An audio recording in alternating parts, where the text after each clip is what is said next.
Thank you very much, Sarah, for the introduction. And also, I'm glad to see everybody here in the room tonight.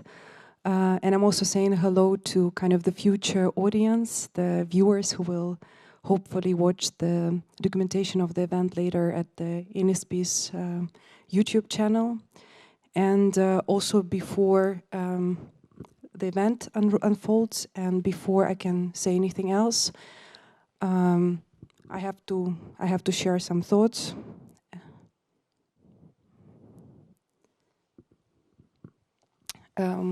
We arrived here in Arles on the 14th of February, and we had some kind of light-hearted jokes about it, that, you know, we arrived with love. On the 24th of February, Russia started the war in Ukraine, and everything changed. The world changed. It's on our mind all the time, and in our actions. And we want to express solidarity to Ukraine and to also people of Ukraine. And by we, I mean the team that I worked with, FOTODOK, and also me personally. And of course, our conversation tonight is not focused on Ukraine per se, but it is the conversation about a place, about coming to place, about shifting between spaces, about feeling in a new space. How do you feel in a new space? And of course, these days, a lot of newcomers are also arriving here in Arles. And I just wanted to point out for you a little bit of information that if you feel like helping or have some capacity, you can do it. There are at least these options. You can support financially. The city of Saint-Remy started a program where they collect money for people who are coming, but also for hosts who are hosting them currently. And if you want to host yourself and if you have that capacity, you can use that email and make it known and welcome people to this place. And we also hope that sometime there will be a place for love and not for war, no war. So it's always awkward to continue the conversation, but we continue right now. And I first will introduce a little bit FOTODOK. I will introduce the artists. Then they will talk about the context of their work and their practice a little bit, and as well as we'll share their work in progress insights a bit. So you are literally the first ones who are gonna know something about it. And then we also have a Q&A kind of conversation together, and you're super welcome to join, to ask questions, to ask critical questions, and to share your thoughts. So, what is FOTODOK?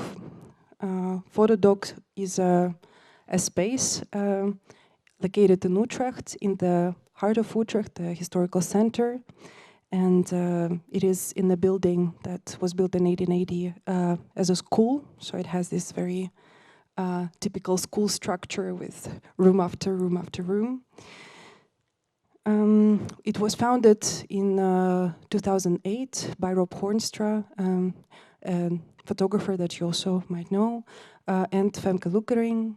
At the moment, there is a small, but as we say it in the Netherlands, maar krachtig, but powerful team, headed by the director Femke Rottewel. And what defines us is our focus in documentary practices, but quite extended documentary practices, including artistic explorations, whenever they have interest in the social issues. And also we are very much driven by questions that are socially relevant and important today. Our program is based on 4 main pillars. We do exhibitions, we do projects that develop talent, we have education for kids and teenagers, and we also have public program. With exhibitions, we work as a foundation and we self-initiate independent research-based exhibitions, usually 2 to 3 per year, not including some smaller presentations outdoors or with partner institutions. And usually we work with a theme that is an overarching theme a year, and then we try to unpack it from different angles throughout all the exhibitions that happen within that year. So for example, recently we had a subject of collective memory, and now we work with the subject of various mental states that people have lived experience of. Talent development, we have quite a few projects of. I'll just mention 2. One of them is Blurring the Lines, and it unites 35 international academies and provides support for their graduates. And the other one is Lighthouse, and it is for a small group of 10 artists, graduates of Dutch Academy's photography departments, who usually get into this program in the first year after their graduation. So it specifically tries to support them in this year, which is known as a year of desperation usually, because you're kind of after your school, you have to start independent practice. So we try to provide kind of a little bit of a more smoother transition into independent practice. And here you see our former edition of artists who, in the period of lockdowns in the Netherlands and tough restrictions, made a performative exhibition at the main square at Domplein in Utrecht. Education, we have quite a lot of different workshops and programs, and we collaborate with schools across Utrecht province. So yearly we educate about 2,000 kids. Last but not the least, public program, and we have quite a few events that support the education, the exhibition part, but also a few independent projects. One of them is book club, and it's kind of a signature event. It's already happening for 30 editions, and it's moderated by the founder Rob Hoornstra and Sterre Sprengers. So together they invite a range of artists who publish photo books, national and international, and make a talk show. So it's a kind of a very lively format. And usually there are 250 people in the room and a couple of hundreds online. So it's became our kind of signature event. And by the way, the next event happens on the 12th of April. And it is dedicated to Ukraine, and it's also in a hybrid format. So if you want to join online, it is in English, and you're very welcome to look it up and to join. And the other also very important cornerstone project is a conference about gender and photography, which is called Invisibilities. And it's going to happen the second time, also in May, from the 6th to the 7th. You're also super welcome to join.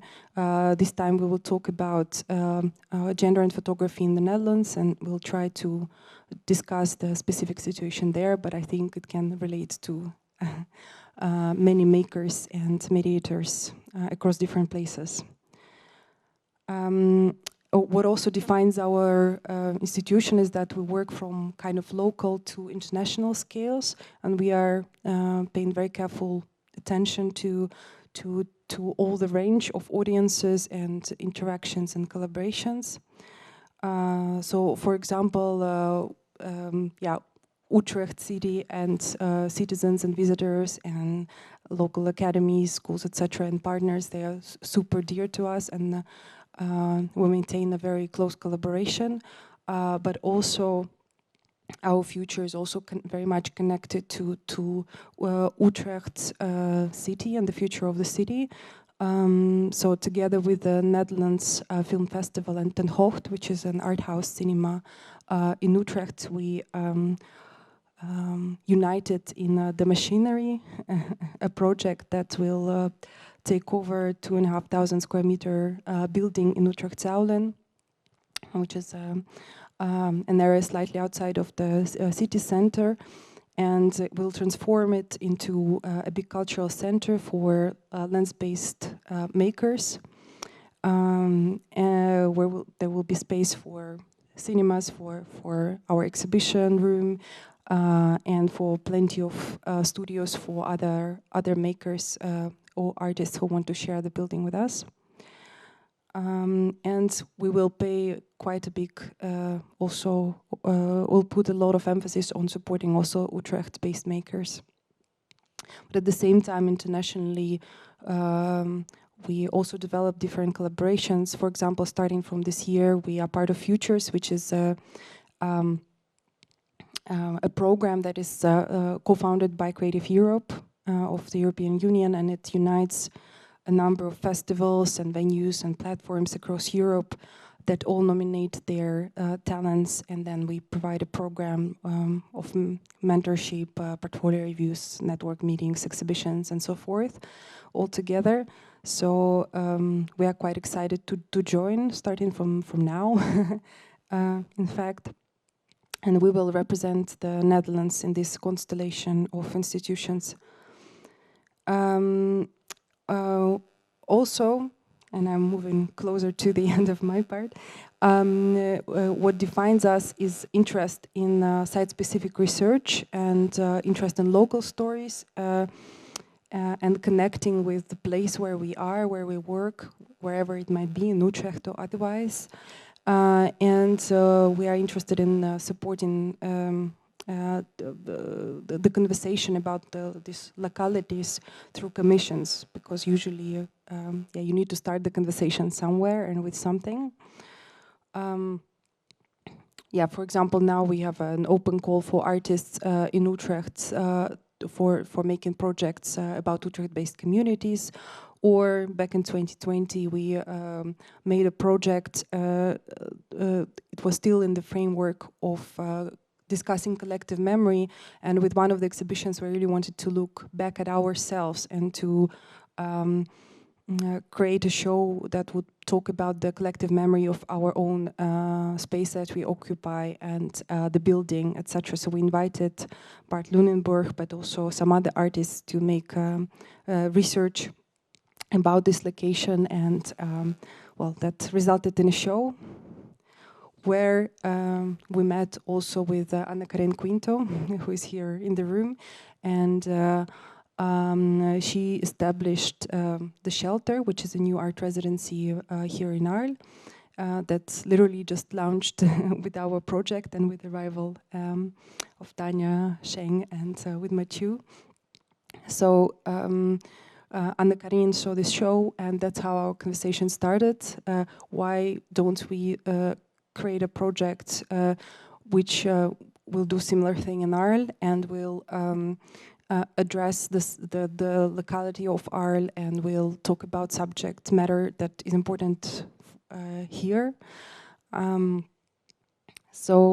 That were kind of our starting points to be in a place and to reflect on it, to figure out what are the urgent stories to tell, and what kind of stories it could be, so that they also speak beyond the photography community, for example, but also to local audience, that they're meaningful. So we wanted to talk about the impact of human presence here, and non-human beings perspective, and many other subjects that we will unpack a little bit later. So Before I also introduce the artists, maybe Anna-Karin, would you like to say a few words about the residency?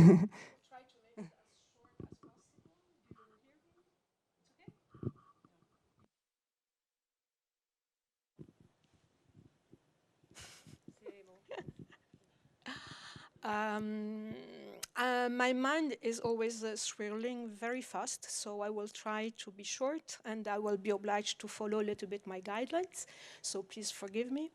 A few days ago, Margot Bonopera introduced you to the concept of hantology, which means that there always is a little bit of past in the present.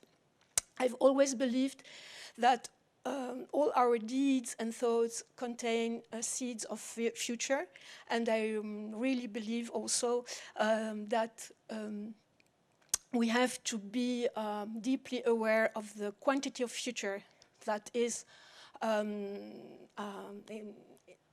settled in all the images we produce and we share.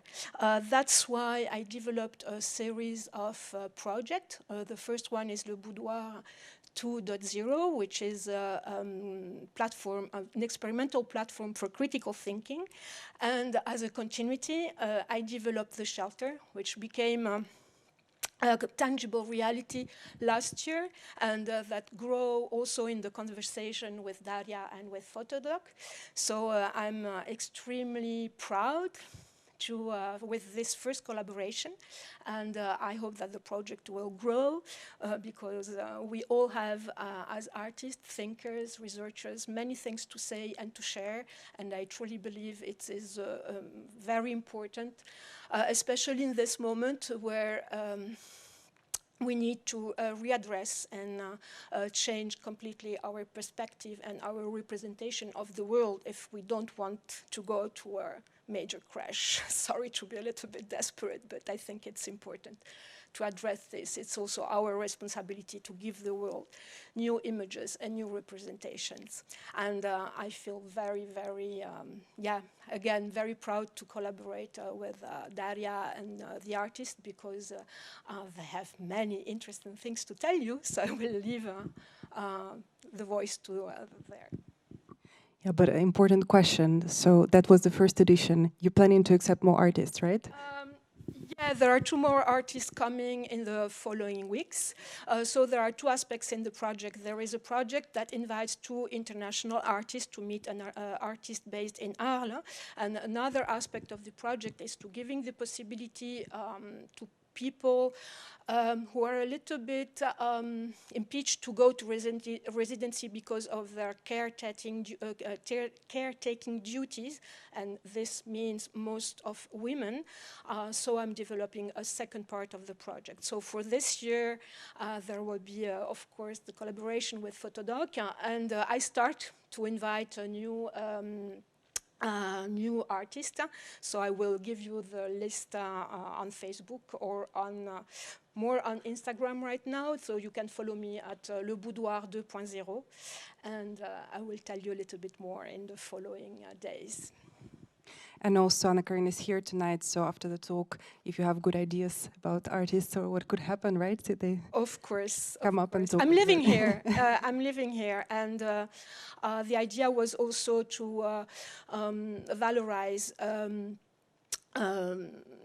the Arlesian territory because it's a very special territory, what is small enough to be observed, to be easily, let's say, observed, and wide enough to represent all major topics we are facing today from all kind of different approaches. Thank you. So I will briefly introduce the artist here, Shang Van Loh. He lives and works in Leiden.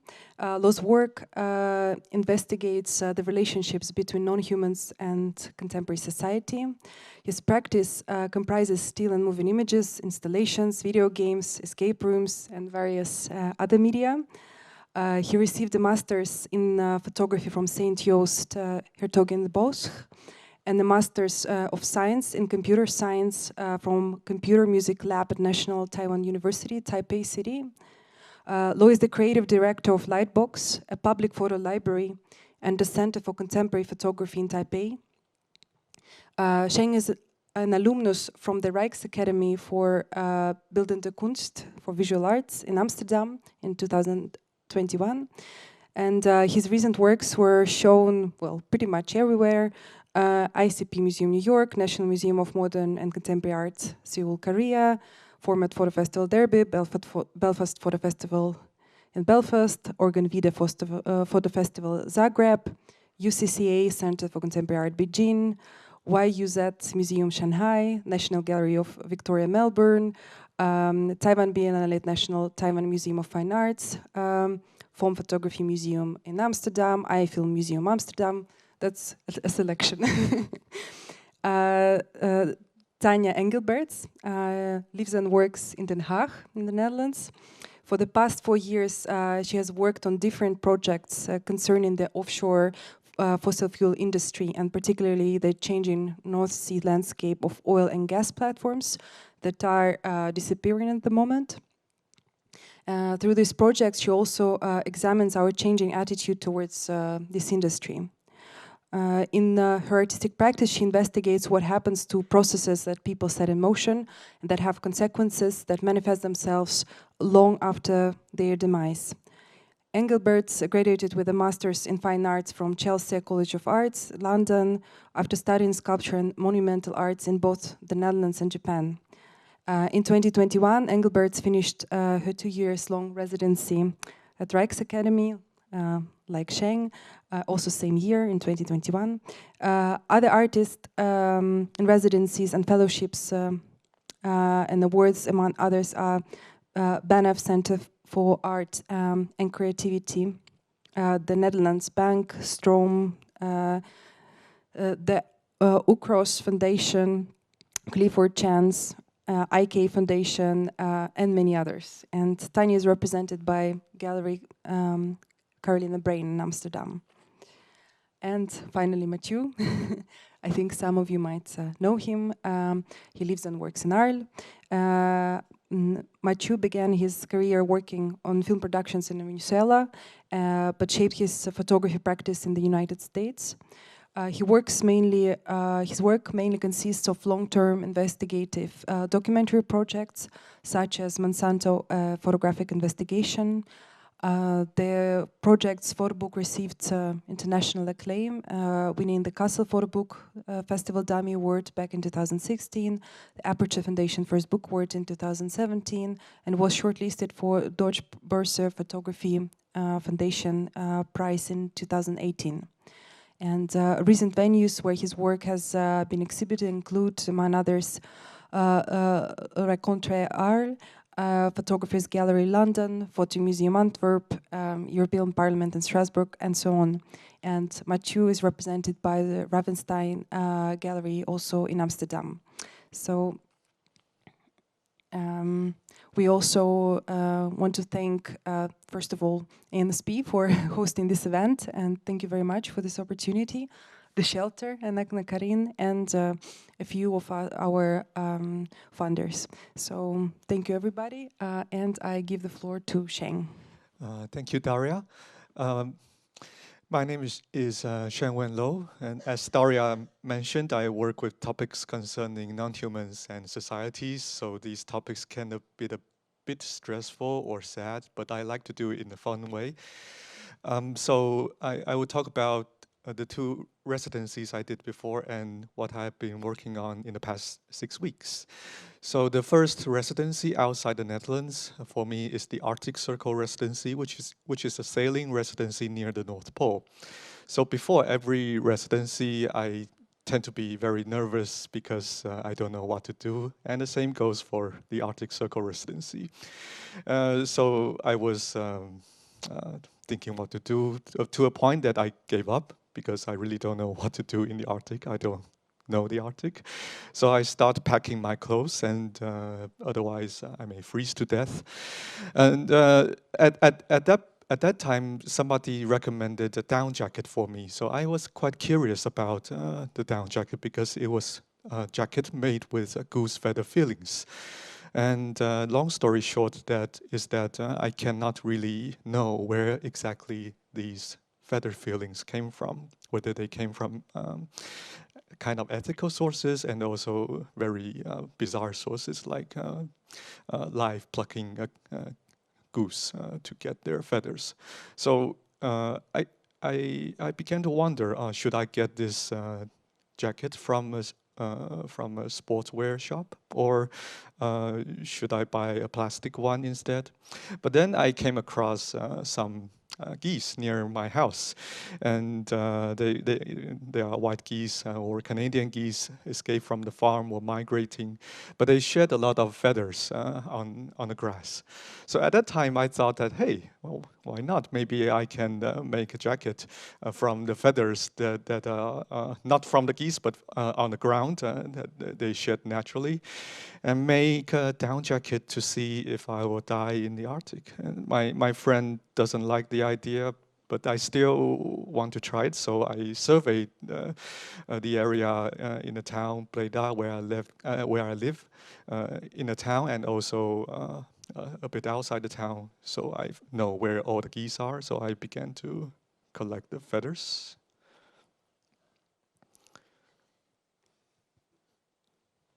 We don't have sound. It's okay. So these are geese are following me because I'm with a plastic bag. So in the Netherlands, if you are with a plastic bag, the geese knows that you are going to feed them with some bread. But I don't have bread. So yeah, if there's sound, these geese are pretty loud, and they actually alert the neighbor.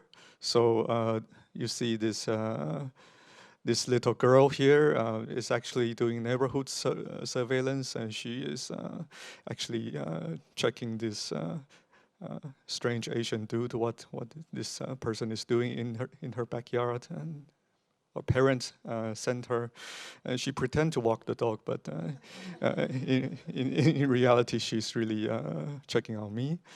So she reports back to her parent now that this person is probably not a threat. He's just picking up some garbage or feathers from the ground. I know that because she come back and she gave me two very big feathers. Yeah, so I'm quite happy because I can talk with the neighbors by doing this project, which I never photographed or filmed myself before, and it's so totally outside the comfort zone. But yeah, I'm glad I tried. So these are the same flock of geese. They are persistent, and that they think that I'll give them bread, so they follow me through the canal. This is beside my house, and there are some angrier geese looking at me. Sometimes they try to attack, but I was cautious. So I cleaned every single one of the feathers. So in order to make a decent down jacket, you need about 200 or 300 grams of feathers. That is about 10,000 feathers. So at that time, it was only like 6 weeks before the residency. So time is really of the essence. And I did the best I could, but in the end, I think I get about 3,000 feathers, which is like 80 gram. That is a third of the amount I wish to get. And I bought like a 10 euro jacket from a shop, and then I cut it open and put all the feathers I have inside and sew the jacket with a needle and a thread. I didn't know how to use a sewing machine. So the day I finished, I went to the Arctic to see what will happen.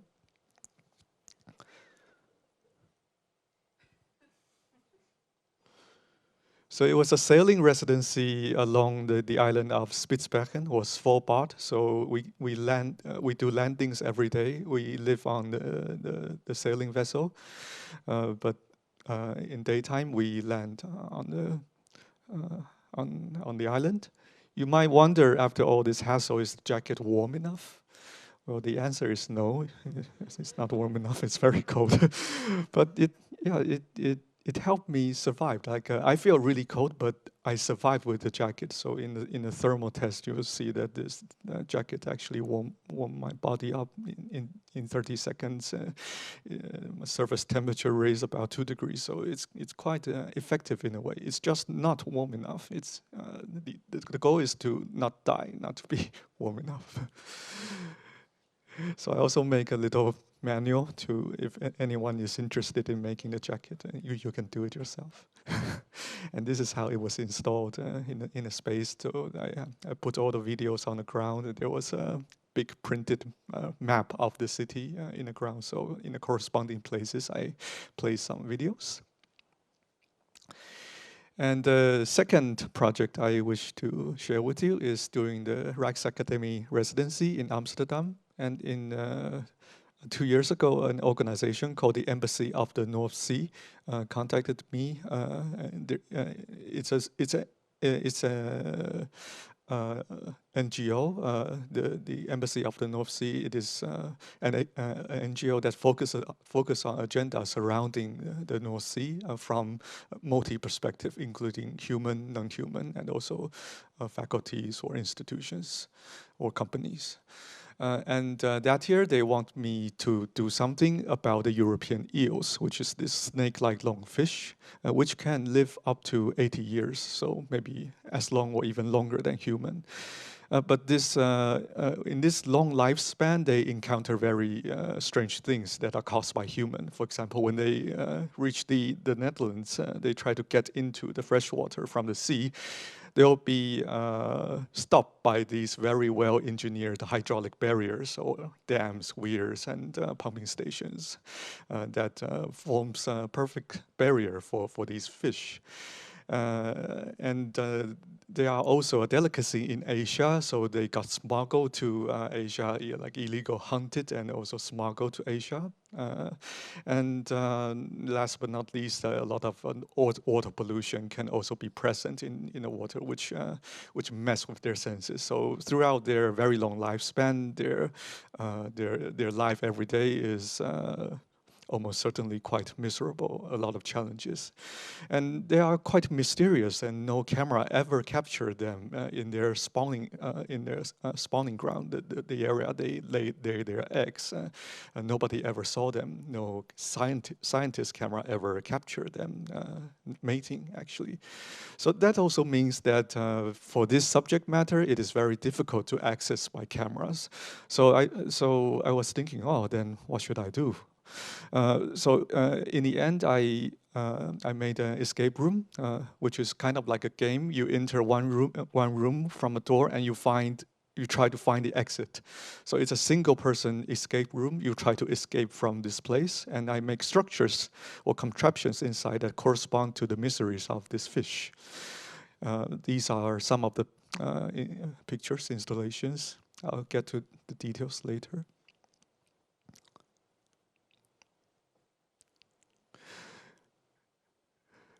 Let's try this.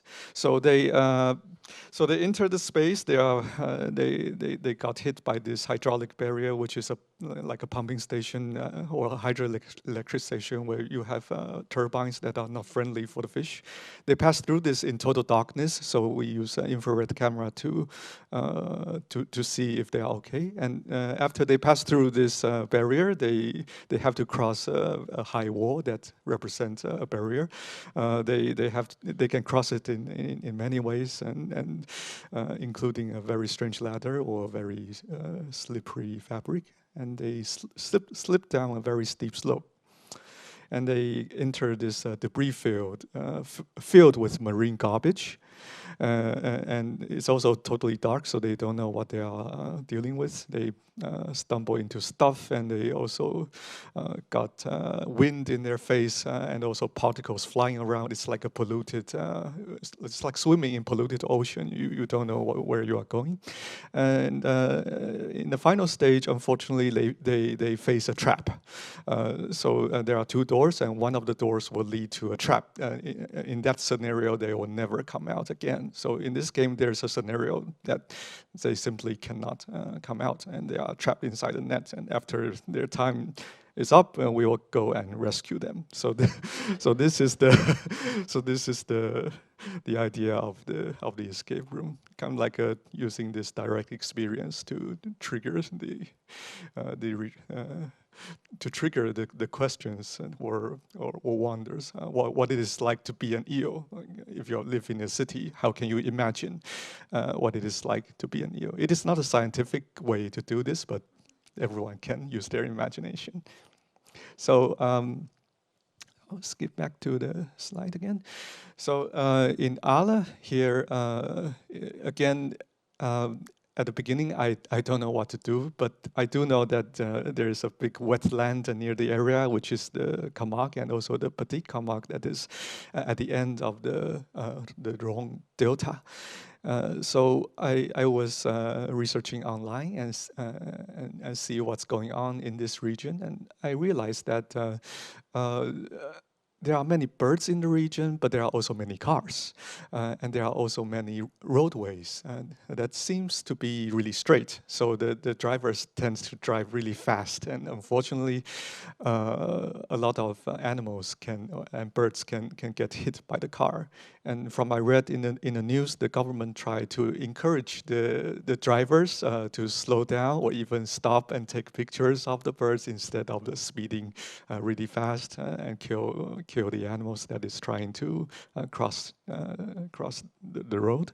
But I wonder if that is effective, if this soft recommendation from the government is effective, and what can photography or what can an artist do in this scenario in a fun way. So this is what I came up with. I use my bike to survey extensively across the area and try to document these dead animals. So, and I also scan them. So these are the images I scanned. There are many dead animals, not only birds but also different species. And I recorded the parameters I can, including the species, the coordinates, and also the date and time and altitude, which I found these animals. And later on, when I go back to the Netherlands, I will try to make jewelry from, not the dead bodies, of course, but from these data, from the data and the images I collected. And with this jewelry created, I will put these jewelries back to the places or approximately where I found them, and turn this this scenario into a treasure hunt. So these items can be placed nearby these locations. Oh, this is a secret, by the way. And yeah, just to let you know that there are treasures scattered in the Camargue and also the Petit Camargue. So in order to, so I will try to make the news into the like a local newspaper. So not only people going to the photo festival knows about the project, but also everyone who reads the paper can participate in this project. So whoever found the jewelries can own the jewelry. So yeah, I hope that through this challenge, the people are not only forced to play the game because they want to find a treasure, but they are also forced to slow down because you cannot really find this jewelry if you are on a speeding car. So they are forced to, maybe by walking or either by bicycle, you can explore the area. And in these areas, I will also make pictures and also videos and also record sound and exhibit them in the newspaper and also perhaps in the photo festival. So these imagery serves will serve as clues for the treasure hunt. So you really have to, not only are people forced to slow down, they are also forced to observe, to watch, and listen, like where or what is this place.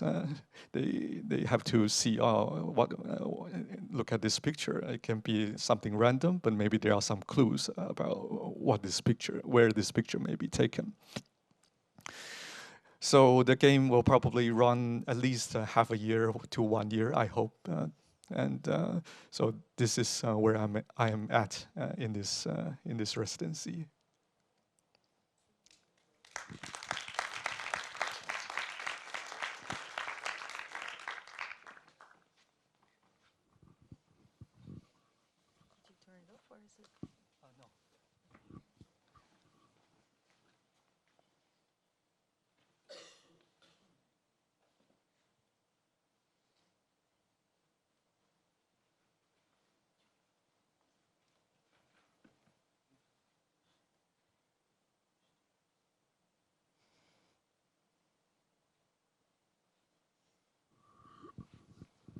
Hello, thank you for inviting me here, and thank you for being here. My name is Tanja Engelberts.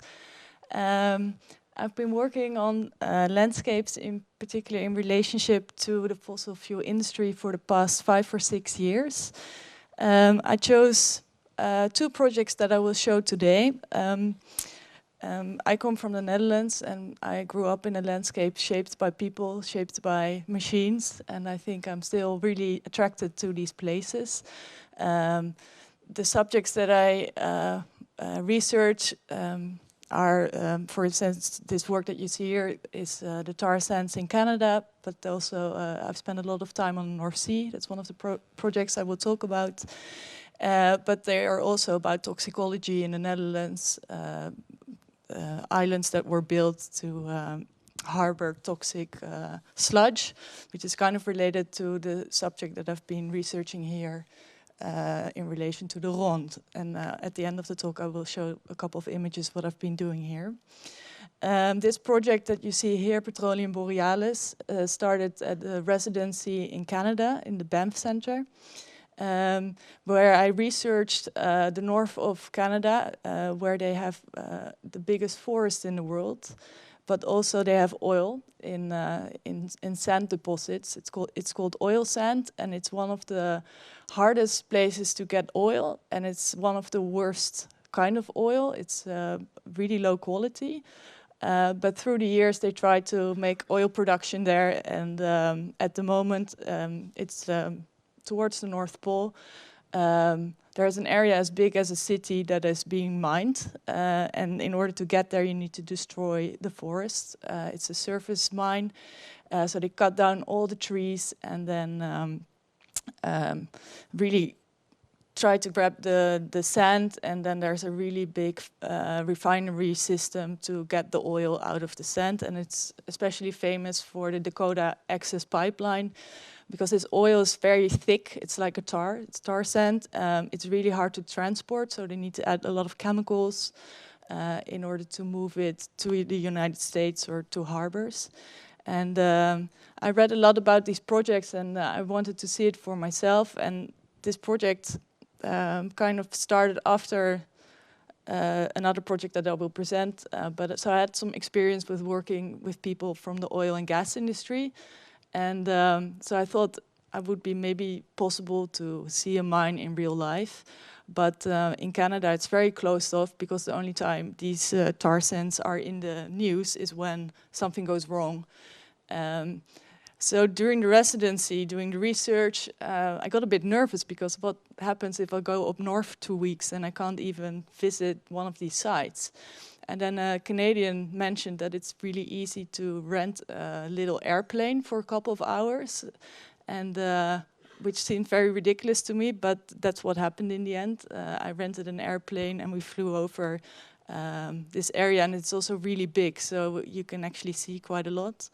And I didn't study photography. I come from a sculpture background, so I've always been very interested in that not only photography can be more than just looking at an image, but can also be experienced by your body.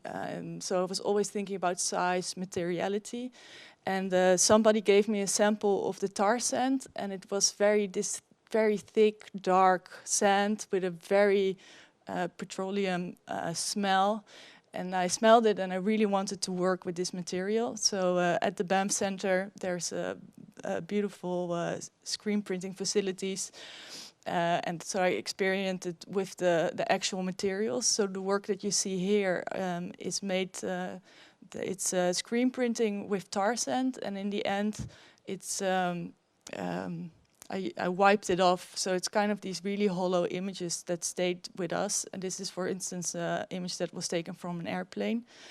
And this is a small detail. And I was really also kind of interested in the iconography from the settler mentality when people came to Canada, white people, to what kind of imagery they used, the idea of colonizing this land. And while I was there, I read a book by George P. Marsh, and he's actually the first person who wrote about human-made climate change in the 18th century. And he really talked about the destruction of the American forest. And I thought his ideas came very close to what they were doing at the tar sands. Also, I used this a byproduct called petrocoke. This print is made with petrocoke. And I really wanted that these images, in a way, there's no white, you can't really breathe anymore. It's also when you are there, the first thing you smell is the smell of these tar sands. But after coming back from Canada, I realized I wanted to also make work a little bit more related to the landscape that I grew up in, or the landscape that I knew. So I read somewhere in the newspaper about vacancy on the North Sea. And of course, I had the question, what can be vacant on the North Sea? And actually quite a lot. There are 900 oil and gas platforms producing oil and gas on the North Sea. And in the next 20 years, half of them need to be decommissioned, which means that they will disappear. And I think this project started 5 years ago, and I really wanted to see if I can see them in real life, because these places, they are owned by companies, and they're really hard to get to. You need either a boat or you go by helicopter. So I'm also kind of interested in these peripheral places that you're not really allowed to be unless you have business there. And in the end, it took me quite a long time, but I managed to kind of organize my own residency on a maintenance vessel. So I stayed on a ship for 2 weeks, and later on I did more trips with maintenance vessels. And this was taken during the first trip. The photo is taken from the 500-meter circle, and that's the safety zone surrounding the oil platforms.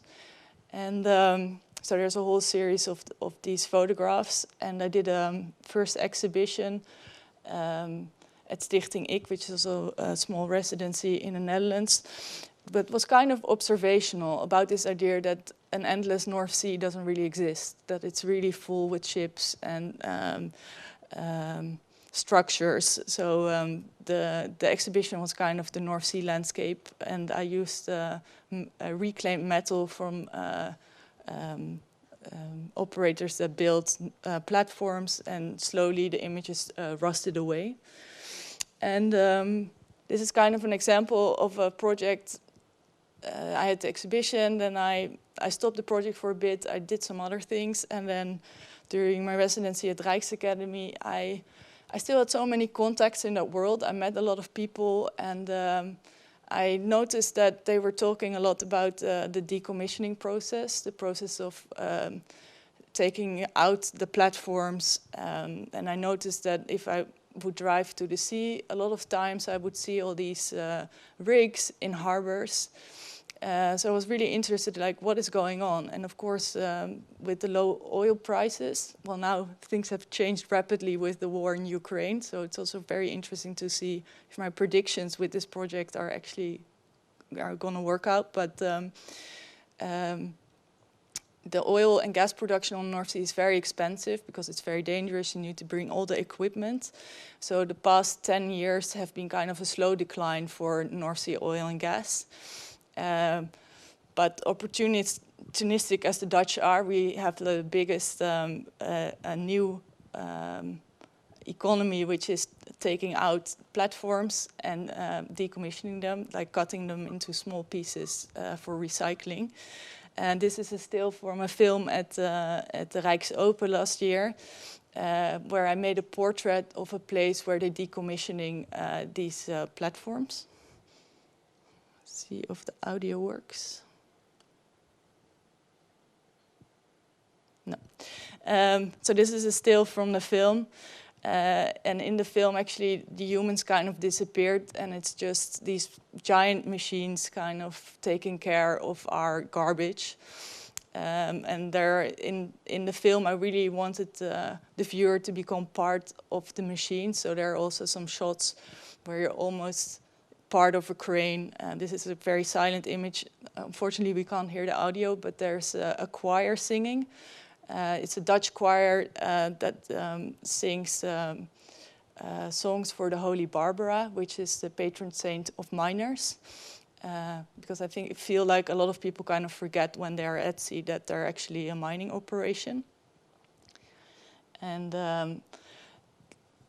these last 2.5 years, a lot of different works came out of this project. So, for instance, this Future Maps for Hollow Places is an installation with a video together with the slideshow projection, but it was also a soundscape that I made together with Marcel Imtorm. He's a musician, and we made kind of a journey through the North Sea with sound that I recorded myself, but also from the BBC archives from the 70s.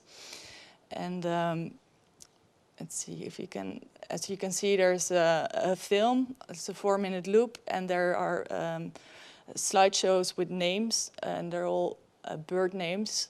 And for a lot of people who don't know, the first time when you see the bird names, you think it might be the drone, but they're actually names of platforms on the North Sea, because Shell used to name their platforms after birds. And I think when people see the name Brent Spar, all of a sudden they can feel that something else is going on.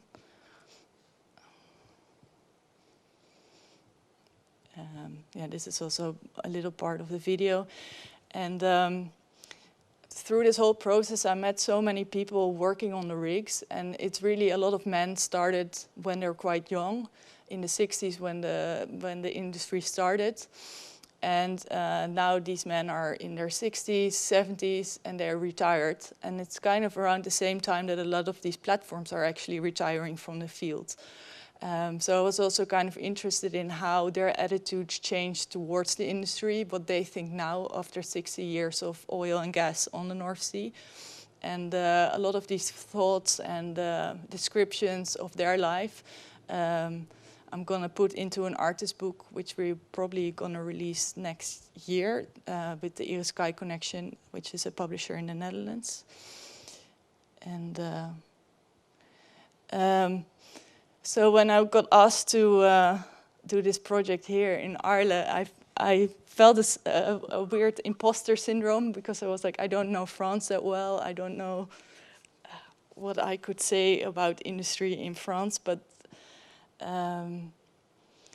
I read an article in The Guardian telling that the Rhône was a polluted river, and that it was I think they called it the nuclear waste disaster, the Chernobyl of France. That was it. And then I thought, well, there's a connection to energy and landscape, and I started researching, and I found this really amazing book that I can recommend to everyone. I'll just, it's called Confluence, The Nature of Technology and the Remaking of the Rhône River. It's written by Sarah B. Pritchard, and she talks about technological landscapes, and I never heard this term, but it's a science where they talk about ecology, but also the history of technology, and it binds it together. So she talks about the history of the Rhone River, but especially after the 50s, how it was reshaped by hydro energy, nuclear energy, and how it changed through the last 60 years. So my research was a lot into kind of this Anthropocene shaping of the river. And in the book, they said in the 60s that a big organization declared the river as a dead river, the River Moord. And that was because they built all the hydroelectric dams and canals, and they saw these new canals. They were giving the energy, they were the river that was alive, and the old Rhone kind of died. So I was really intrigued by this idea of a dead river. And I've been making a lot of sound recordings past the river, but also looking for places where the river is very much alive and shaping and still shaping the landscape. And I've been thinking a lot about how you can show or feel this toxicology of the river, how you can show people or give a feeling of something, of toxicology moving past you while you're standing at the edge of the river. So one of the things that I was interested in to do, and it's kind of going back to the materiality of place, was collecting clay from the Rhone. And I was very lucky to work with Attraction Terrestre. She's Florence. She's a ceramicist here in Arles, and I collected some clay, and she fired it for me to see if it was actual clay and if we can use it to make images. And these are kind of the first little trial and errors. But the idea is to make like a frieze. I think I got quite inspired by the Museum of Archaeology, sorry. And one of the tests that I brought here was laser cut photographs into perspex, and then they become kind of a mold for the clay. So that's something that I will develop further when I'm back in the Netherlands. I just send a big box of 10 kilos of clay to the Netherlands, and I will come back to collect more. And I think they're going to be kind of these big panoramic views of hydro of the landscape. And I think I will also work on some text works and perhaps a soundscape and a video, because I met up with a researcher from the Archaeology Museum, and she talked about her experience of working in the Rhone River and about the darkness of the river itself. So I'm kind of thinking how we could incorporate these experiences into a film, but that will be something that I will come back for. So. Thank you.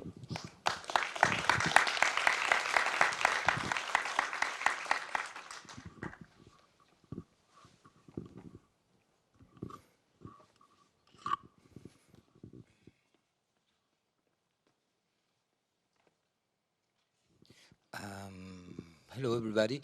I didn't bring anything from my my work before, but let's do a short introduction of my work, my previous work. I cannot see anything.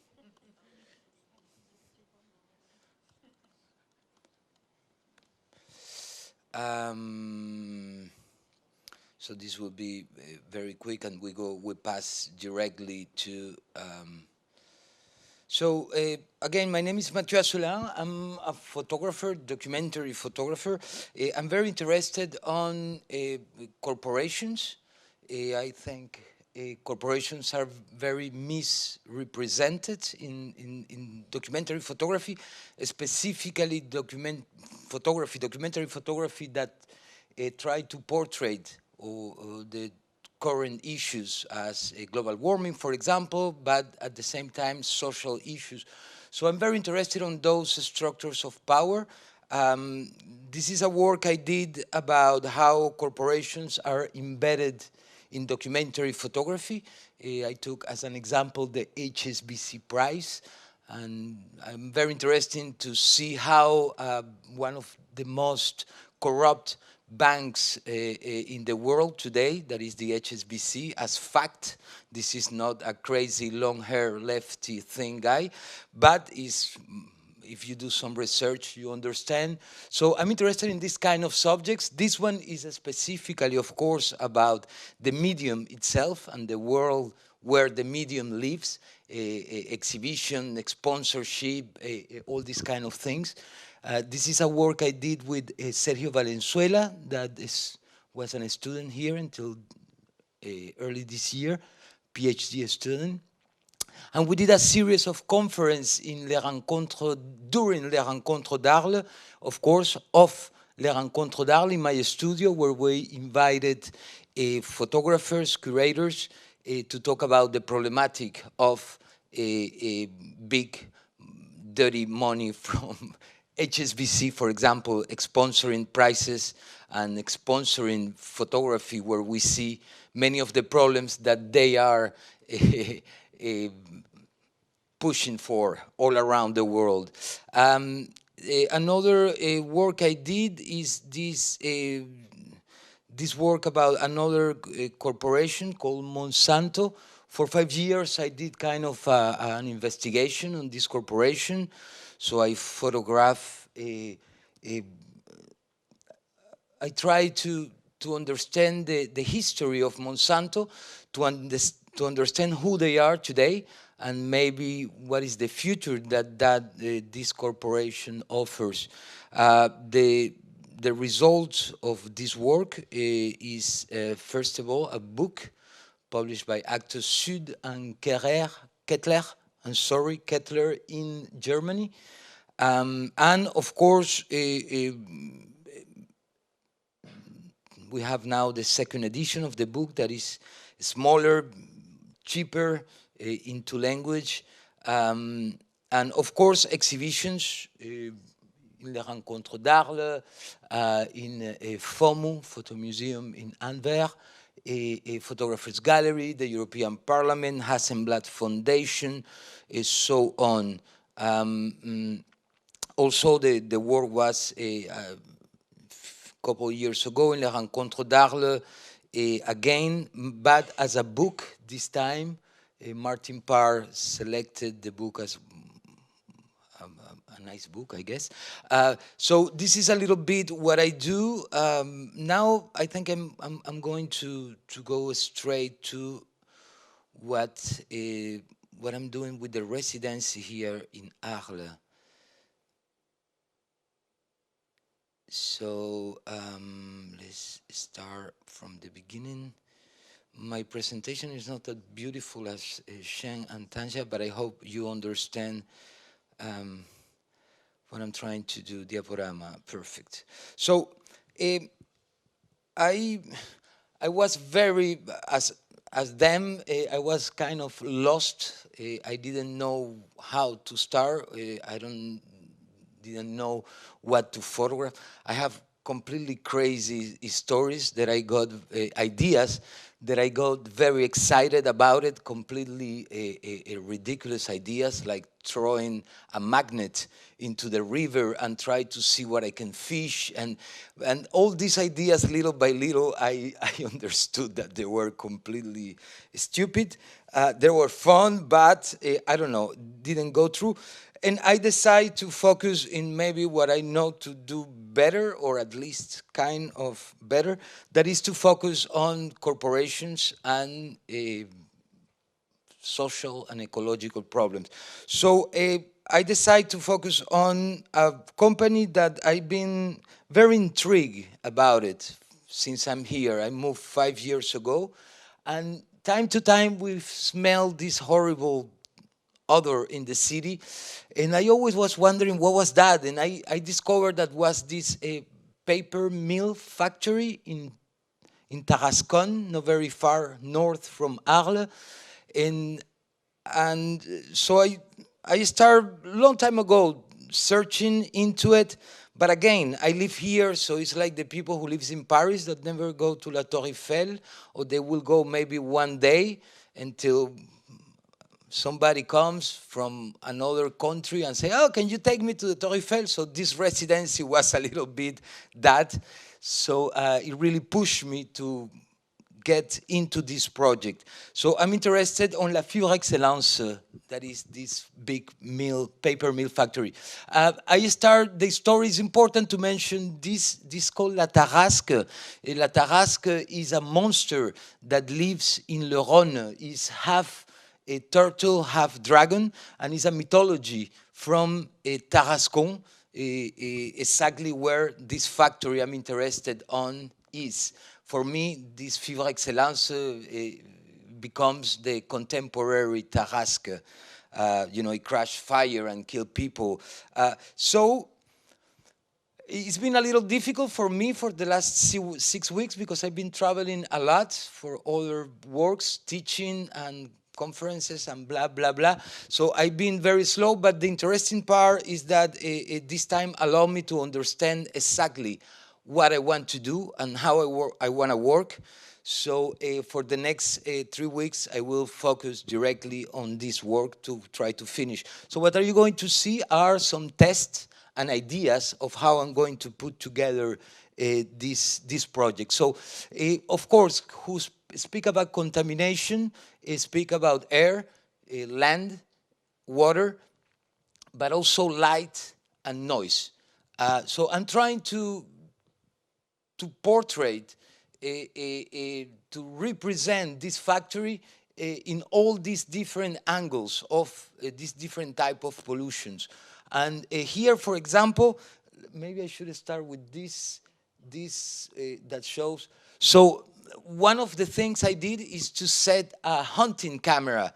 It's kind of, I'm hunting for this monster called La Tarasque, that is this factory. So I set up a hunting camera that is taking pictures every 10 minutes, and it will take pictures for the complete time I will do the residency.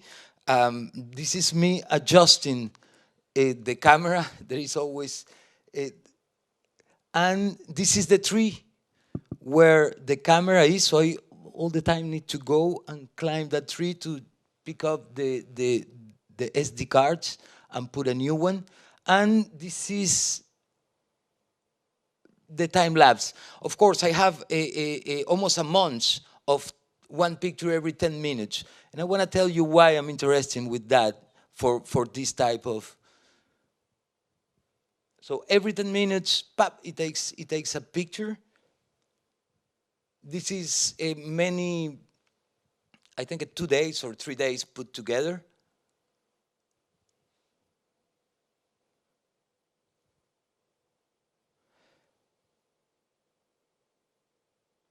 So the idea is to not just, the idea is really to understand. And what I'm trying to do is, is here? No, lecture, diaporama. What I'm trying to do is really to understand this factory and trying to understand all the type of pollutions they do, of course, in a visual and aesthetical point of view, but at the same time in a scientific point of view, to really have data. So I got together with an association called Les Flamands Roses. I'm very embedded with them right now. It's the only one of the few associations, I think it's the only one that is really fighting this monster, because there is a lot of problems of contamination, of economical problems also. They are taking a lot of money from the government, so doing this kind of magouille, I think it's better to say than French.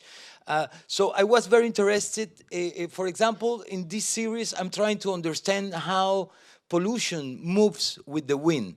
So, of course, this is just 24 hours of pictures, or maybe a little bit more, but the idea is to have 3 months of a picture every 10 minutes and understand with the pictures, seeing where the pollution goes, and at the same time go in the database of wind.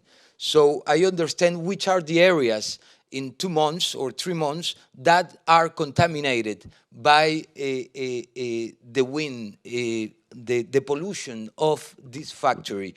So this is something that I'm starting to put together and try to understand. other thing that I'm interested on is light pollution. This place is, it really is like a little city. All their surroundings is so much light, of course, during the day, but because they leave a lot of lights on during the day, but during the night, it's all night. So I'm very interested to see how these lights affect the environment all around. So this is one of the first pictures I took, but what I'm doing is I'm taking pictures with the factory in my back and trying to photograph the landscape as I see it, as much as I can. So you can see this is not overexposed. This is really, when you get there, is that clear, the way you see in the middle of the night. At the same time, I'm using, of course, data to understand how big is the light pollution and how important is the light pollution. The idea is after to get together with scientists to understand how this light pollution affects not only humans living around, but at the same time biodiversity, insects, birds, plants, etc., etc. And of course, I'm very interested on air pollution, and this is one of the biggest problems. So what I do is, I should have put this picture. So all this data is data pollution that I recollect with this little pollution sensor that has been traveling with me since I started the project. And this sensor, what it does, it maps where I go, and at the same time, it gives me live data of the pollution in that place. So for the last 3 weeks, each time, or 4 weeks, I go around to take pictures, so to recollect my pictures from the hunting camera. I always take that device. As you can see, this is Arles, and all around the factory in Tarascon, you can see the levels of pollution. Of course, green means is okay, and you go to purple, is very high type of pollution. So it measures many different type of pollutions. Of course, this is a very small device, but it can give a very good idea of the levels of pollution. The idea is, this is a screenshot from my phone, but I can download all the information, and all the information you see there is all my trips until that day. That information need to be processed, and I need to figure it out, not only how it will make sense in terms of information, but at the same time, how this information will be embedded in the aesthetics of the project. So the idea is to work with a designer that I've been working with him for many years in my exhibitions or in my publications. Again, this is testing all these kind of devices to see what is the best way to recollect information. I'm very interested also on, and almost to finish, very interested on sound. Let me see if, no. I don't know how you put sound here. But it's not sound. So I use also a device to collect sound, and the sounds of the factory is quite amazing all around the factory, and you can hear it from 1-2 kilometers maybe. I don't have exactly yet the distance, but it's like a hum that is incredible. So now what I'm trying to do, and the next step is to try, and this is an idea that I steal from Sheng with a previous project he did called, what is called the project? The ears. Extendable ears, where I don't want to explain the project, but he uses a low frequency device to capture these low frequency sounds. So I want to use one of those devices to capture the sound on the earth that the factory makes, because this sound affects a lot the biodiversity, insects in the ground, but also the plants all around. And the sounds of ultra low sounds are quite amazing, quite beautiful. It's completely another spectrum of sound that I would like to bring to life and enhance. This is something the last thing I did that I'm trying to test. I'm very interested on greenwashing. And for example, I use a software, online software, that kind of takes all the pictures from the website. So I went to all the companies' website from Excellence. They have many companies around the world, and I extract all the pictures of all the different web pages to understand which were the colors they're using and how the colors of the pictures they use, just to understand a little bit. And actually I realized if you Google which are the colors for greenwashing, more use in the internet, you can see a little bit how the palette kind of match. So this is a project I'm starting to get in. It will be developed a little bit more, that I want to use with images. This is the Copernicus satellite that has a free, you can access for free. And you can see where Excellence in Borneos, they have a factory there, and actually I doing a little bit of investigation. They are taking a lot of forest illegally, and so this is I found a site that shows exactly where are the locations of these illegal deforestations. So what I'm trying to do is to put images of what they're doing today in reality and what is the image they want to portray. I'm very interested also in biomarkers, in plants, and this is something I need to get into it very soon, is to detect plants that have that let us know the levels of pollution. So I want to go all around with an expert that they recommend me that know these plants, and do a series of pictures of plants where we can locate the pollution of the factory. And to finish, I'm in the next weeks, I will start also doing images with a drone.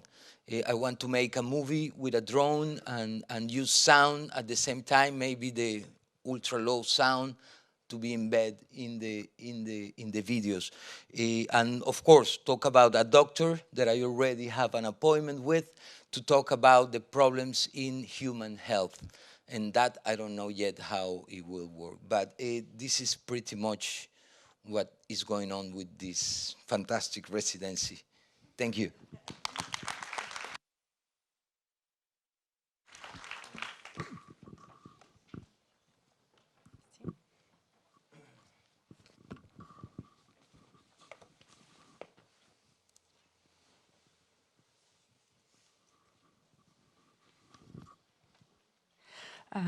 Thanks for the presentations. I prepared tons of questions, but then I look at the time and I realize we are quite short on time. So I'll try to be limiting my own enthusiasm, to also let a bit of time for the questions from the room. So I will actually start with referring to what all of you, in a way, were talking about at the beginning of working at art residences, or actually perhaps with any project. You don't know what you're doing, you are a little bit uncomfortable, you are trying to relate to the place, you're trying to understand what is your connection. And and search for it. And I will first address the question to Sheng and Tanya, and then I'll move on to Mathieu. But actually, all projects you showed in the context of your former kind of practice, they were made in the frameworks of residencies. And I can imagine that every time you start to work on a new location, you and I presume here, because maybe that's not the case, but I presume you try to establish a certain sense of place. And here I also refer, it's a kind of a term, by Lucy Lippard and the book The Lure of the Local. But the sense of place, this kind of connection, in your case, momentarily connection that you have to establish to develop a certain sensitivity to a place, to develop reception towards the stories it has.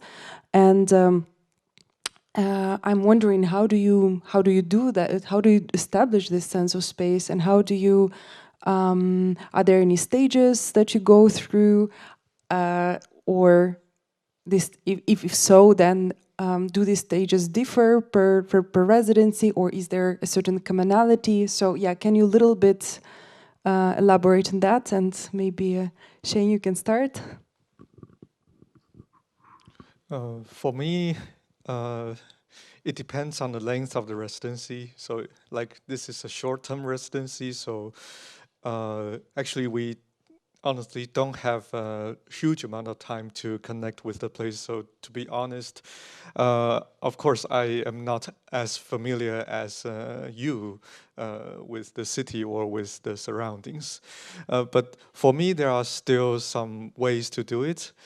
For me personally, the first week I basically don't work. I just prevent myself from working. And like Tanya, like we like to do like 1 or 2 days of really touristy things, and then start to explore the area a little bit. And for me personally, then I go on, the next step is to explore places in different time. For example, a familiar place, but in a very strange time, like a sunrise or midnight. Sometimes I go to familiar places that then I found unfamiliar things that I grew a different layer of understanding or a connection with the space or the place. I think that's for me. Yeah, for me it depends on the project, because most of the residents that I did so far were, I applied for something because I knew I wanted to go to that place because I already had an interest or read something. So for me this was really the first time that I went to a place that I didn't know so well and I didn't think about before, before I got asked for this project. But I think a lot of, for me, is in reading. Before I went here, I tried to get as many books because, yeah, I Googled a lot of the area before I went, and then there's like I mentioned the article, it kind of opened up a little interest, and then I'll just try as many books as possible to get, and then I'll start reading. And so this, for me, this idea about a river made out of power was already in my mind when I came here. But then the reality of seeing the Rhône and then kind of finding out that it's slightly, well, here in the city you see it, but you can't really touch it that easy. And so for me, I think the first couple of weeks was just cycling a lot, kind of finding access to the Rhône from the bushes and kind of meandering through the landscape and kind of also feeling the place out, and also getting a car and kind of driving to these big hydraulic dams to really see, like, because there's one dam that's in particular very important that was built in 1950, so I really wanted to see it. And I think there are 2 nuclear power plants around there, so I made these little road trips. And I think for me, going further with this project, I will come back because I really want to start at the beginning of the Rhône in Switzerland and follow the Rhone back to the Mediterranean Sea. Yeah, I guess it's just kind of first an exploration from your couch by reading and doing and looking at things on the internet, and then taking your time when you're here to really spend time in certain places. And I think a residency kind of gives you this feeling like, I don't have this much time, so okay, I'm at this new place, I really want to, there's a chance that I will never see it again, and that kind of feeling, that gives me a lot of kind of energy to do the photographs and the sound recordings and writing, and yeah, usually a lot of the work actually also happens when I'm back in my studio in the Netherlands, because I work with materiality, and then new things will come up. So it's very interesting to, for the first time, I think I'm doing well, with the North Sea I did, but now I know that I can come back here, so I'm really interested to see after a couple months of work in the Netherlands if something has changed and what the needs are when I come back to the Rhone.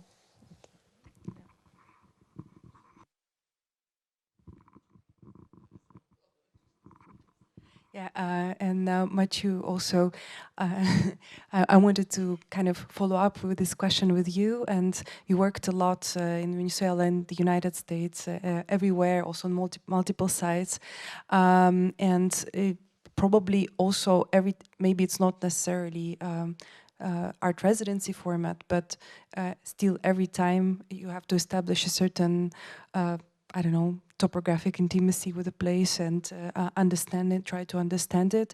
And I also wonder how do you do that? Do you have a certain methodology or process that you establish, that you kind of realize, okay, here I begin, that's how I continue. Maybe I don't know what it's going to be in the beginning, but I know my process. I know how it keeps me connected to the place. Yeah, in my case, it's a very, because like I'm a resident in my own house, so it's a little, it's very different than you. In other places where it's not my house, where it's not the place I live or a place that I know, I try to get as much information as I can. For example, I go to Google Street View and trying to see if I can have a look at the place where I go before by Google Street View, so I have an idea of how this place feels but so for me the only way to tackle this how to get used to a place where you have such a little time is to do as much research as possible. But it doesn't matter the type of research you do or not, always when you arrive to a place that you don't know. And I think this is the beauty of the thing, is that, you know, all these new images and new things that seem so banal for somebody like me, for them seem very excited. So as I was saying, I have like a double-edged sword here with me being a resident in my own city, is that on one side I'm kind of fish in the water, and I know where I need to go, what are the stories, but in the other side is like I decided a long time ago that I won't use a camera anymore, that the experience I will exchange the camera for the experience, and that I will leave this area as an experience and not as a photographer. So I never have a camera with me, even if I have subjects that I would love to photograph, and I try, but it's very hard. And the beautiful thing is that this residency kind of give me a kick in the butt, and okay, go photograph it, do it. And it's wonderful, because at the beginning I was very lost, and now I really understand how will work and what I'm going to do. And actually I'm very excited. So yeah. And I also wanted to ask Sheng, because we talked recently about comparative realism and how and how he sort of sees a value in this concept when applying it to the role of an artist being in a residence or being working on site. And maybe you can a little bit elaborate what it is and what do you think it brings in for makers. Yes, so like this term, like comparative realism, like for me is finding something close to a reality through comparing different places. For example, if you grew up in France, for the majority of your life, you may have a certain belief system that things should be this way or should be that way. But maybe you have the experience of living in another place for a short while. Then you found out, hey, maybe there are other ways to live. Hey, maybe there are things that France do not have. Maybe there are concepts that you are not familiar with. So you compare different places and then you gradually expand your idea of reality. So for me, yeah, it's also kind of like a useful tool if I try to explore this place. For example, I lived the majority of my life in Taiwan, and when I moved to the Netherlands, of course, there are a lot of things that the Netherlands have, but not in Taiwan. But also, I think it's very worthwhile to pay attention to things that does not exist in a certain place.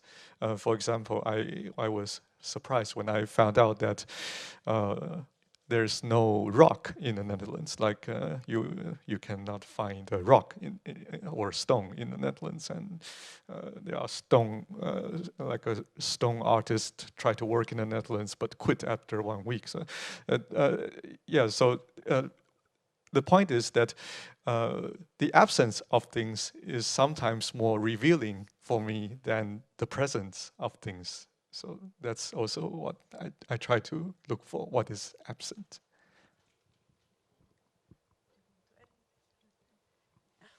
Yeah, that's very beautifully put. And well, places are not only spaces, and they are also inhabited by different beings, among them humans. And I'm wondering, for people who live in Arles or who visit Arles, what do you hope to kind of open up through these stories, or how do you want people to engage with these projects, with these stories, and maybe learn something and reestablish their connection with their own space as well? So maybe we'll start with Tanya. Yeah, I think for me, I really wanted to think from the perspective from the river itself. So not look at the river, but how does the river look at us, or the way it got shaped, and what did the river think when they called it dead, because it's very, very much alive. So I think that's one of the things that I would like the work to do, is kind of uncovering things that you normally don't see, kind of uncovering the layers of this landscape, the political layers, or the history of hydroenergy. So yeah, it's a tiny task. And Mathieu? Yeah, I think, but first of all, I'm interested to know what is this factory is, what is happening, and what are the problems. And this is the first thing. I need to, as a citizen of Arles, I need to understand who is this neighbor. And after that, I hope, first, and I think most importantly, is to try to embed in my work into at least this group of people and organizations that are fighting against this factory that I more and more I realize is a big big problem, economical and ecological and health-wise. And third, yeah, I hope that people understand better who this factory is. And you know, I talk about who this factory is, but it's people behind this factory, people who live in the other side of the world, and of course people that live and work from the area in this factory. So it's a very complex issue, and it's an issue I hope through my work it can be put in advance a little bit, and people can understand what this place is and what are the risks of having a place like that so close and that function in the way it function. So yes, I hope this work will I don't know if educate, but yeah, at least in what this factory is and what it means. Is nonetheless is interesting to see how little we know about this big thing that is just steps away from us, and the danger and all the things.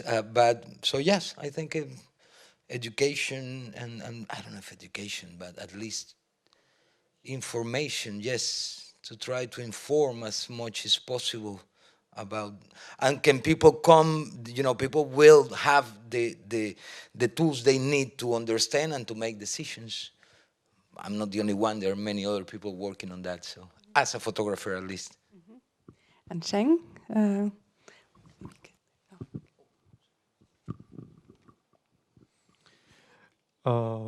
For me, I think I would like to create scenarios to allow people or myself to be in.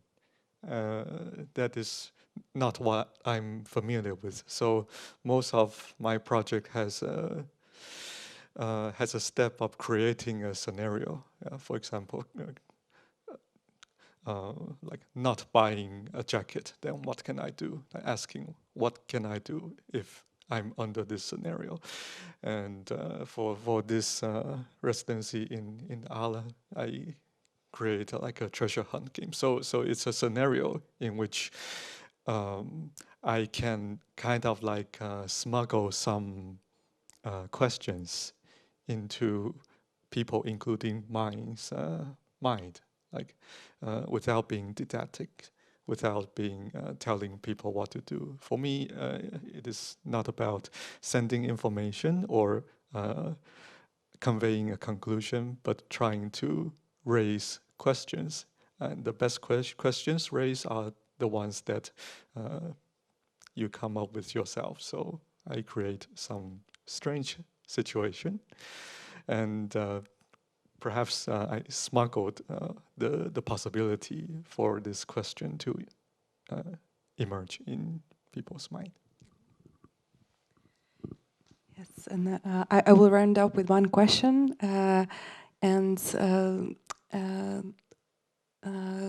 that's about the fact that you all work on site-specific research and projects, and they, of course, get articulated and amplified the most when they are shown and discussed in the places where they're created.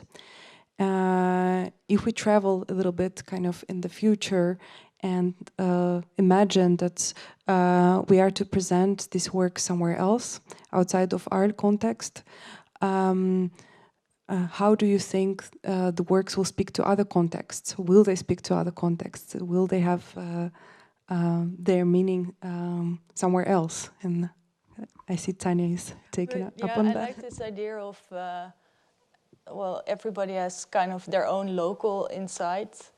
For instance, I made a video of an island that's especially built for harboring toxic sludge from the Netherlands. But I showed that work, for example, in Japan, and the feeling that film has, and maybe the landscape, it doesn't look like a landscape in Japan, but people can still understand the same problems that we have all over the world, because the toxicology of the Rhone River is not only in France. there are many other rivers that are polluted. So I think all these kind of, by going very local, you kind of enter into a much bigger world. So I think, yeah, local ideas kind of emphasize the problems that we have in different places in the world. So I guess that I'm not too worried showing the work somewhere else, because I feel like people can understand it on a different level, although they don't know that particular place. Okay, let's round up with that. Okay. Thank you very much for your time. Well, I just want to say a huge thank you as well to Daria and to Sheng, to Tanya and to Mathieu. And thank you all for being there.